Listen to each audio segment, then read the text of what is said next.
it's Di from Be Mommy with Style, and today I have another Disney topic video for you. So this was one thing I was very excited about on our most recent trip to Walt Disney World, our first time back since all the changes brought on by COVID. And this one was so fun, it deserved its own video. And I wanted to share some information about it, so that way in case you have an upcoming trip, you know what to look for, you know what to expect. So you all know that we love character experiences, and we've done a number of the character dining experiences in the past.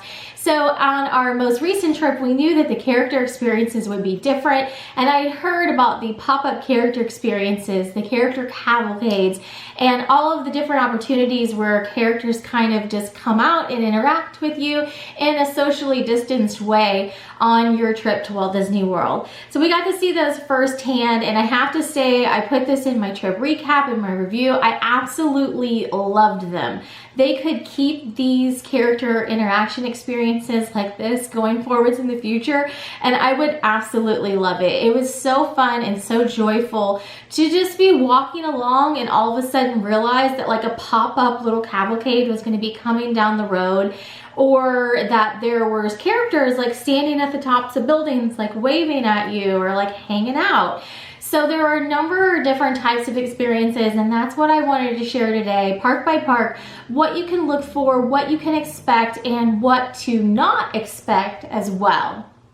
So starting at the first park today, it is Magic Kingdom, and Magic Kingdom was really special because it was decorated for Halloween when we were there. So there were special floats that would normally be in the Boo to You parade, and that's just a really special thing for our family. We really love going to Mickey's Not So Scary Halloween Party, so it was really fun to see those used in a different way. In addition to those types of little pop-up cavalcades, there was also some fun things that were really unique and I would love to see continue on. Like there was a trolley that had the Dapper Dans, or Cadaver Dans as they were calling themselves based on the time of year, singing a tune and just going down Main Street USA. The characters in their Halloween costumes were up on the train station balcony waving as you came into the park and as you exited that evening, so that was fun. And then there was some pop-up shows, the Move It, Shake It floats, the big fun dance parties. There was a single float that came down, I believe it was like Goofy's Fun Float. So that happened when we were having breakfast at Sleepy Hollow. And then we got to see a number of individual floats with villains, with the different characters in their Halloween costumes, and just a lot of fun. So it was really exciting because you would know that it would happen because all of a sudden there's always this constant background music that's going on when you're inside a Disney park.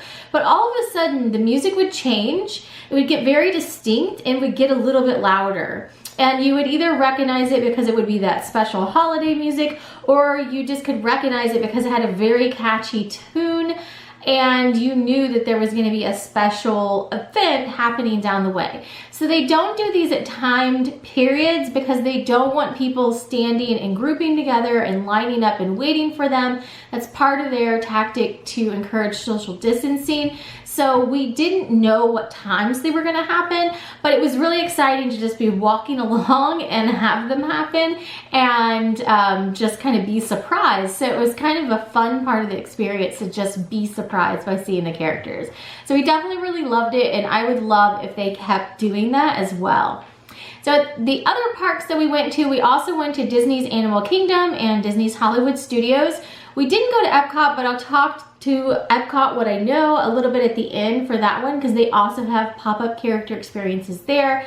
But at Disney's Animal Kingdom, there was a lot of fun character experiences because they have the river that flows through the middle of the theme park, and it was a really great way for you to be able to see the characters from a number of different points while you're in the theme park, and people all across the theme park could see the characters. So we saw a couple of the characters from DuckTales were on one float. There was one point we were coming through from Africa to go over to Pandora. It had Mickey and Minnie and Pluto, and we caught that. And it was just a really fun time to wave to the characters and say hello at a distance. There was also a fun drum band that went through one time, so they had a variety that would come through at Animal Kingdom as well.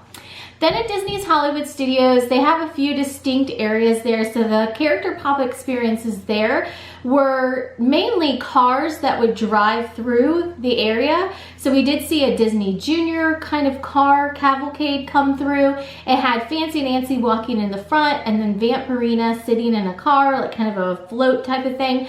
And then there was also Doc McStuffins in a car as well. So we got to wave to them and see them. Then later in the day, we saw them at a distance and Natalie wanted to go running after them, but some of the traditional characters were sitting in cars and came through later in the day.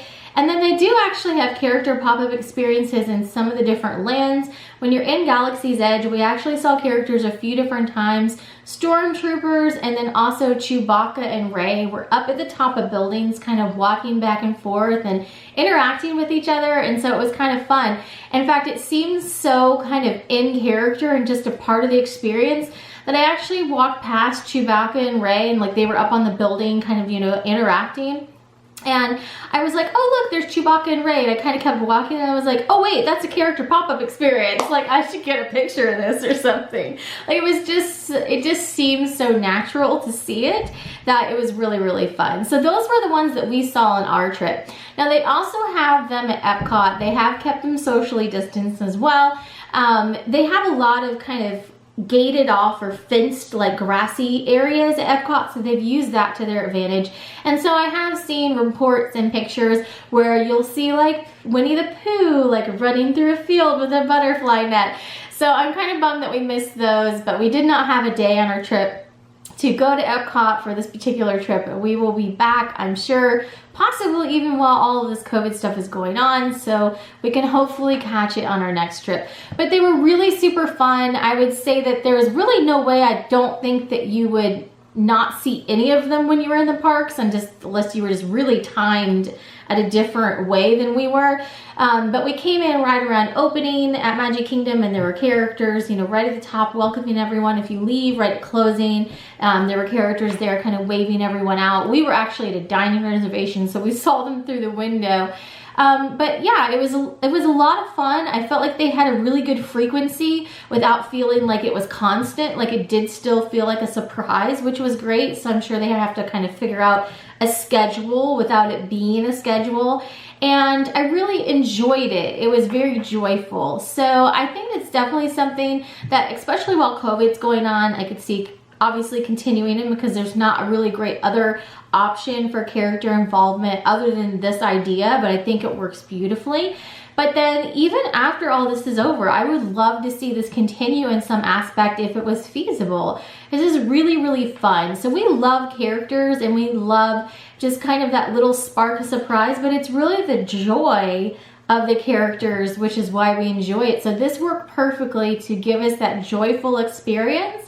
And no one had to stand in line. It kept everyone safe. Everyone was at a distance, and it was just a part of the magic. So I definitely wanted to mention that in a video in case you were wondering about it or wanted more information. At the time of making this video, there's no specific schedule for them. It's not something that they want people like lining up and like knowing what time they're gonna be. But that's kind of the joy of it. So I would say the indicators you know one's getting ready to happen is that change in music. It happened at every single park, or like if the Dapper Dans are coming down in a trolley, you can just literally hear the change in like their singings coming over the loudspeakers. But I'd say that was the #1 cue, and then just keep an eye out, and they'll probably be coming down one of the streets near you. So let me know if you have any questions down below, and thanks for watching. Have a great day.